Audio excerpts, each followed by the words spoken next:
beloved creator of all that is, thank you for this beautiful day in the park. We held a grand jury and we had exactly the number of people who showed up that we needed. Some traveled from quite far, and we really appreciate the fact that they not only came, but that they arrived intact and their travel was good, and that we got the job done. Thank you for the support. Thank you for the vision. Thank you for the action we took today, and may it have good effect for the people on Oregon and for the Assembly as well. Thank you, and we appreciate all that is always given. Let it be so. And so it is. And thank you, Charlie. My pleasure. My name's Ron Vroman. I'm the old white man talking head for the Oregon Statewide Jural Assembly. This is an after action on what happened today, August the 1st, 2023, in downtown Portland at the grand jury meeting in the park and across the street at the Marco Hatfield building. I wrote it out as an after action report and sent it in the form of an email to the internal affairs for the U.S. Marshal Service. I got the names of three of those people, so I sent it to all three of them and sent it to 8 different FOIA accounts from the U.S. DOJ and the DOJ and the Marine Corps, and 8 of them that are responsible for FOIA. And almost 400 blind CCs. A small aside, I did that this morning and it quit, wouldn't do it. First time in years. So I redid it and it went through the second time, but it was getting balky. FOIA and claims, : I want this on the record, : one bald, large, heavily armed, tattooed deputy marshal, not a contract worker, with his second, that was a former surface Navy black shoe sailor, a man with dark hair, white skin, and prominent ears. Both refused to identify themselves at their workplace. Both refused to sign a receipt for proof of service of the document I delivered with 7 witnesses. There must always be somebody in the billet to accept service for the U.S. Marshal Service during the business day. Then he became angry when one of us identified him as a public servant. He got all upset and told us to get out of his office. And we did. I also told him to fuck off.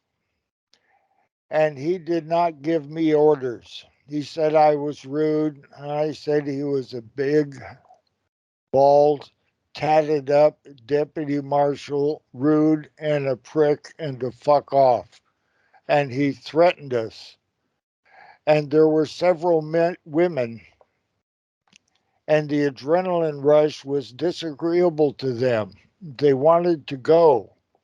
He had no authority to exclude 8 people.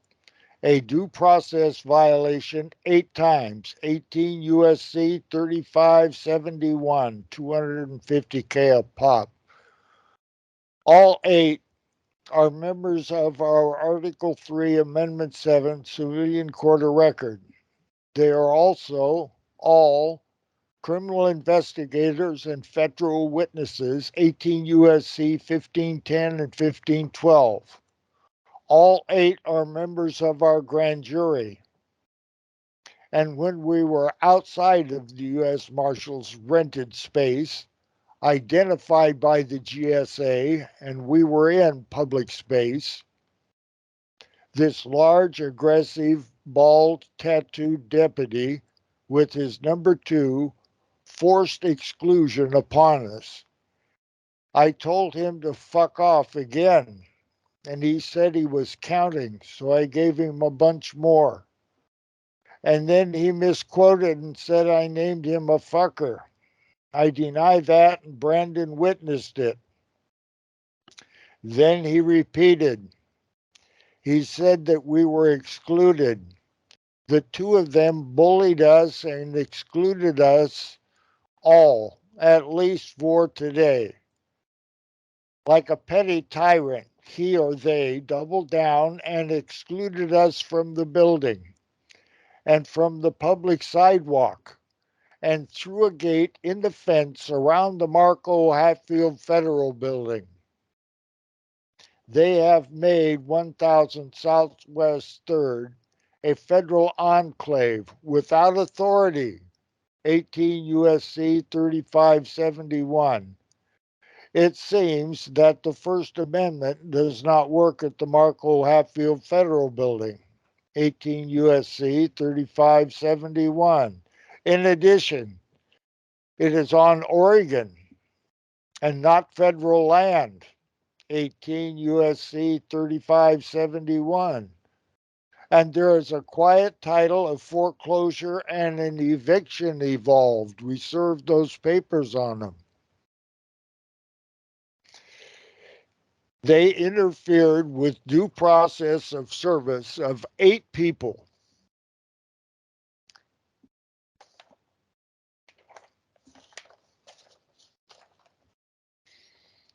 Against the U.S. Federal District Court, Courthouse number 740, the U.S. DOJ, and the Department of Homeland Security. He said I was rude. So was he. It was confrontational. He was violating the rights of 8 people. It was a confrontational situation. There was no violence. They forced us to disarm. And then they violate our unalienable rights multiple times.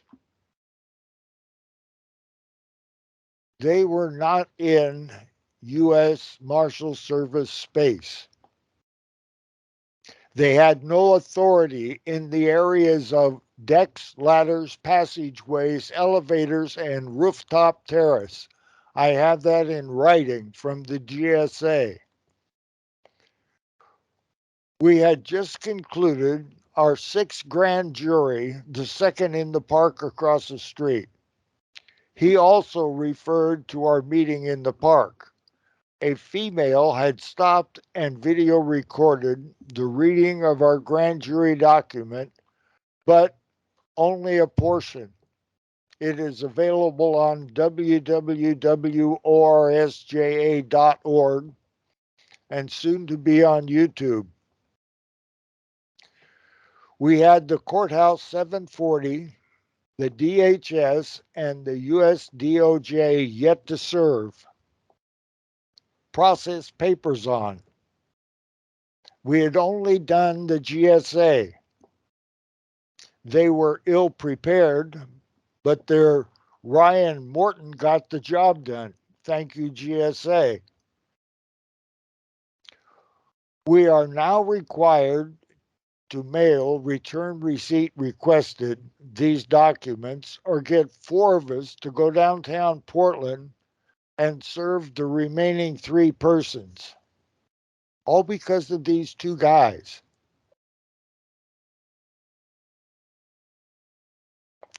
Rude, obnoxious, big, intimidating.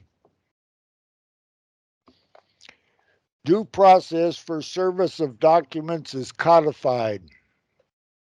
How it is to be done. The responsibilities are clear. Both parties have obligations. Ray and I've done this hundreds of times, literally. The bald, tattooed deputy marshal screwed the pooch. As one would declare in the ranks of the United States Navy, including the U.S. Marine Corps, did it big time, stand by. Due process violations are codified at $250,000 Federal Reserve notes per violation. And these two deputies racked up several against the 8 identified above. Now, the 8 identified above, the ones that they violated are members of a grand jury, a lawful grand jury on Oregon that just got through sitting in a grand jury, and they were watching as witnesses the service of their document. And these two yahoos have to get an attitude, flex their big arms and their big chests and their tattoos, and oh boy, it's going to be fun. I love the adrenaline. I sit here and don't do, never mind. I had a wonderful time. Where was I? Yeah, they're all grand jury members and they're all members of an Article 3, Amendment 7 court. They're all Oregonians. They're men and women. They're not all cap versions of some stupid game. These are de jure people. FOIA. Remember, this was a claim and FOIA. FOIA. Provide me the documents used, needed, suggested, required. I don't know what they're going to do to commence formal U.S. Code claims, including from a PAG, Private Attorney General, to file with the U.S. DOJ for RICO, that's organized crime, against the U.S. Marshal Services and the U.S. DOJ, both of the Marco Hatfield crew, including the U.S. Federal District Court of Oregon on Portland, number 740. See the examples below. There is also a claim from the Oregon Statewide Jural Assembly, aka Article 1, Section 1, the provisional government on Oregon, through its civilian court of record. Our bona fides are published at www.orsja.org.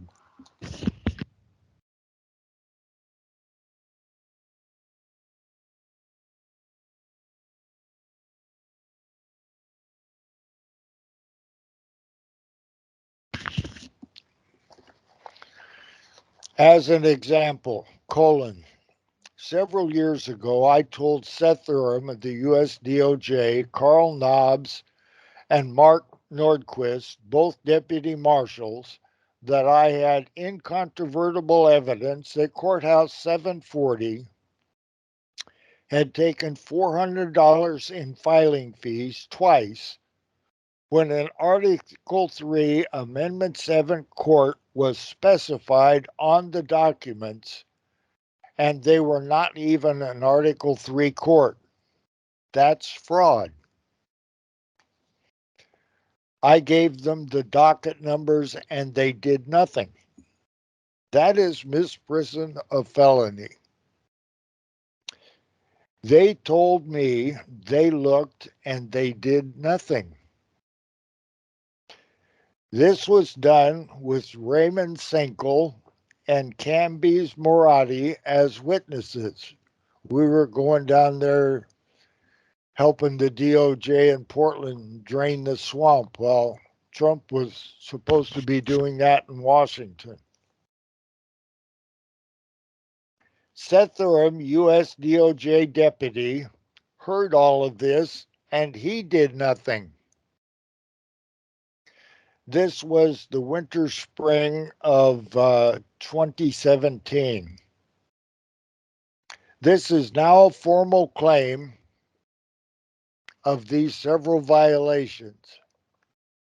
Misprision of felony morphs into accessory after the fact, which morphs into misprision of treason, which morphs into treason. As another example, I filed 5 papers as a PAG into Bundy et al., and the judge, Anna J. Brown, had a clerk remove them from the record, and he gave 4 of them back and he kept 1. That's now a formal claim. All of this at the Marco Hatfield Federal Building on Oregon, not built on federal dirt. They never bought the dirt.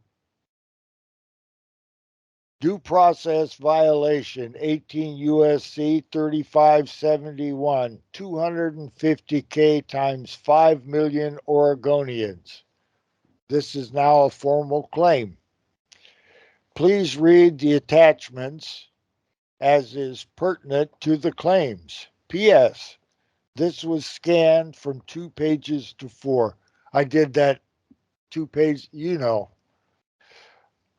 And if Anna jumps in, she is exercising her First Amendment, and I yield. They do not want to let go of this. They do not intend on losing here. And we do not intend giving it back to them. And then the bullets started flying. Then he jumps out of the car, and he's got both his hands up. And he got out of the car, and he had his hands in the air. He's like, just shoot me then. This is what you want, just shoot me. And they did. They shot him dead. With his hands in the air, and I saw it. I swear to God. He was just walking with his hands in the air. And they shot him. And they shot him dead, and then after he was down on the ground, they shot him 3 more times.